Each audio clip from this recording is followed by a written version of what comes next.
Hi guys! இன்னைக்கு சின்சானோட ஃபேவரட்டான caramel புத்திங் எப்படி செய்யுதுன்னு பார்க்கலாமா? இதுக்காக நான் 1 கப் அளவு சுகர் எடுத்திருக்கேன். இத பேன்ல சேர்த்து நல்லா மெல்ட் பண்ணி எடுத்துக்கலாம். இப்போ இத ஒரு பவுல்ல ட்ரான்ஸ்ஃபர் பண்ணி வச்சுருங்க.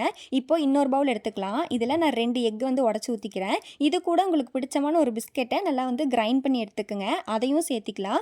இது கூட கொஞ்சமா மில்க்கும், ஒரு 1/2 கப் அளவு சுகரும் சேர்த்து நல்லா மிக்ஸ் பண்ணி விட்டுக்கிறேன். இது மிக்ஸ் பண்ணும்போது அது கெட்டி கெட்டியா இல்லாத மாரி நல்லா ஃபுல்லா மிக்ஸ் பண்ணி விட்டுருங்க.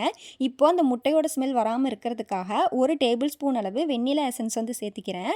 அந்த வெண்ணிலா எசன்ஸும் ஃபுல்லாக மிக்ஸ் ஆகிற மாதிரி நல்லா கலக்கி விட்டுருங்க. அவ்வளோதான், நமக்கு புட்டிங்கான அந்த பேட்டர் ரெடி ஆயிடுச்சு. இப்போ கேரமல் ட்ரான்ஸ்ஃபர் பண்ணி வச்சுருக்கோம் இல்லையா, அதுலேயே இந்த பேட்டரி சேர்த்திக்குங்க. இப்போ ஒரு பேனில் தண்ணி சேர்த்தி கொதிக்க வச்சுருக்கேன். இப்போ இதில் வச்சு ஒரு 20 நிமிஷம் போல் நல்லா வேக வச்சு எடுத்துக்கலாம். அவ்வளோதான், டேஸ்ட்டான சிம்பிளான கேரமல் புட்டிங் நமக்கு ரெடி ஆயிடுச்சு. சரி, கட் பண்ணி பார்ப்போமா? பார்க்கவே எவ்வளோ சாஃப்டாக இருக்குன்னு பார்த்தீங்களா? சரி, டேஸ்ட் பண்ணி பார்த்துருவோமா? சூப்பராக இருக்கே! சப்ஸ்கிரைப் பண்ணிடுங்க. Bye guys.